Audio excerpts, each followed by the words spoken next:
Assalamualaikum warahmatullahi wabarakatuh. Dalam menulis systematic literature review, kita wajib menuliskan research question atau pertanyaan penelitian agar tulisan yang kita buat itu dapat disusun secara sistematik. Nah, di sini saya mencontohkan artikel yang saya buat untuk diterbitkan di jurnal Scopus Q3 yang judulnya Virtual Reality untuk Pembelajaran Siswa Sekolah Dasar atas Systematic Literature Review. Nah, di sini pada tabel 1 saya sudah merancang pertanyaan penelitian. Kalau di sini saya menggunakan ada namanya kode RQ1 itu Research Question 1, Research Question 2, dan Research Question 3. Kemudian ada motivasi. Kemudian ada pertanyaan penelitian pada RQ1 kita menuliskan atau saya tuliskan di sini bagaimanakah penggunaan artificial intelligence pada bidang pendidikan di abad ke-21. Nah, kenapa saya tuliskan atau kaitkan dengan AI, artificial intelligence? Karena virtual reality ini merupakan bagian dari artificial intelligence atau AI. Jadi saya buat dulu bagaimanakah penggunaan AI pada bidang pendidikan di abad ke-21. Jadi secara umum saya menceritakan atau menuliskan tentang penggunaan AI pada bidang pendidikan. Motivasinya adalah menganalisis artikel yang berkaitan dengan penggunaan AI pada bidang pendidikan di abad ke-21. Kemudian RQ2 atau Research Question 2 saya tuliskan di sini bagaimanakah penggunaan virtual reality dalam pembelajaran di sekolah dasar atau elementary school.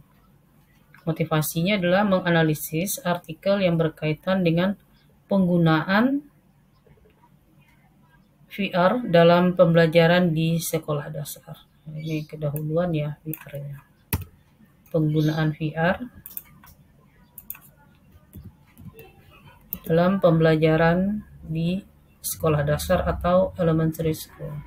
Kemudian pada RQ3 di sini saya tuliskan bagaimanakah penggunaan VR untuk meningkatkan keterampilan siswa elementary school atau sekolah dasar di abad ke-21. Kemudian motivasinya adalah mengidentifikasi artikel terkait penggunaan VR untuk meningkatkan keterampilan siswa elementary school di abad ke-21. Jadi semuanya RQ ini itu berkaitan dengan judul. Jadi saya jelaskan lagi bahwa pembuatan atau penulisan RQ ini adalah sebagai panduan kita dalam menulis artikel mulai dari pendahuluan yang berkaitan dengan RQ1, RQ2, RQ3. Begitu juga nanti di pembahasan dan literatur review-nya juga berkaitan dengan RQ1, RQ2, dan RQ3. Jadi agar tulisan kita tertulis secara sistematik dan berkaitan. Ya, kemudian kita lewati dulu metodenya. Sini saya sudah tulis, tapi kita lewatkan dulu. Kita masuk ke selanjutnya adalah kriteria inklusi dan eksklusi yang harus kita rancang disesuaikan dengan RQ yang sudah kita buat sebelumnya. Di sini kriteria inklusi dan kriteria eksklusi. Kriteria inklusi ada kriteria-kriteria yang masuk ke dalam proses pembuatan atau penulisan systematic literature review. Dan kriteria eksklusi adalah kriteria-kriteria yang tidak termasuk dalam penulisan systematic literature review. Contoh di sini dengan judul yang di atas tadi. Nah, virtual reality untuk pembelajaran siswa di sekolah dasar untuk systematic literature review. Di sini sudah ada diagram prisma, nanti kita bicarakan. Kemudian di sini kriteria inklusi dan eksklusinya. Pertama, kriteria inklusi itu penelitian yang menggunakan data kuantitatif yang diperoleh dari hasil penelitian eksperimen. Kemudian penelitian yang menggunakan data selain eksperimen. Jadi kriteria eksklusi ini selain dari inklusi. Kita ulangi lagi. Kriteria inklusi yang pertama adalah penelitian yang menggunakan data kuantitatif yang diperoleh dari hasil penelitian eksperimen. Kemudian yang eksklusi atau yang tidak termasuk adalah penelitian yang menggunakan data selain data eksperimen. Yang kedua, penelitian yang membahas tentang AI, VR, dan keterampilan siswa di elementary school di abad ke-21 sebagai kajian utama. Kemudian kriteria eksklusinya adalah penelitian yang membahas tentang artificial intelligence, VR, keterampilan siswa di elementary school di abad 21 yang tidak sebagai kajian utama. Dan subjek penelitian yang diteliti adalah keterampilan siswa elementary school di abad ke-21. Dan di kriteria eksklusinya adalah subjek penelitian yang diteliti bukanlah keterampilan siswa elementary school di abad ke-21. Jadi sudah ada 3 kriteria berkaitan dengan RQ dan judul. Kemudian kriteria inklusi berikutnya, penelitian menggunakan metode kuantitatif, survei deskriptif, eksperimen atau metode campuran atau mixed method antara survei dan eksperimen. Kemudian kriteria eksklusinya adalah penelitian yang tidak menggunakan metode kuantitatif seperti survei deskriptif, eksperimen, atau metode campuran antara survei dan eksperimen. Yang tidak menggunakan, jadi eksklusi dia.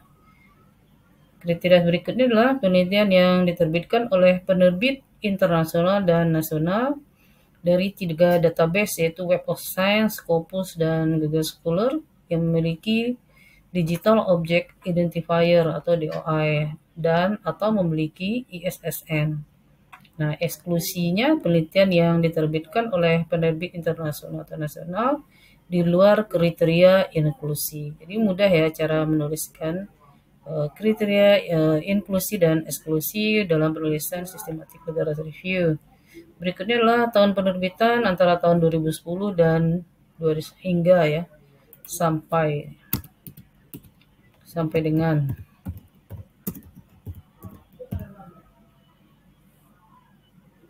antara tahun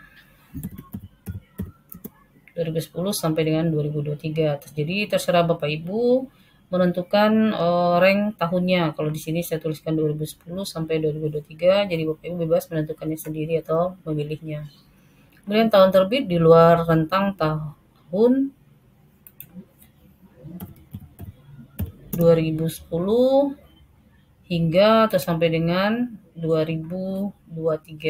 Jadi di luar rentang tahun ini. Jadi di luar tahun ini tidak termasuk dengan kategori kriteria inklusi. Jadi inilah kriteria eksklusi. Kemudian kriteria berikutnya adalah bahasa yang digunakan dalam artikel adalah bahasa Inggris dan bahasa Indonesia. Kemudian untuk kriteria eksklusinya adalah bahasa yang digunakan dalam artikel selain bahasa Inggris dan bahasa Indonesia. Jadi dalam artikel pada saat kita memanen artikel yang melalui publish or perish atau POP, kadang kita temukan bahwa artikel-artikel yang kita panen itu ada yang dalam berbahasa Cina, ada dalam berbahasa Rusia, atau bahkan bahasa India gitu ya.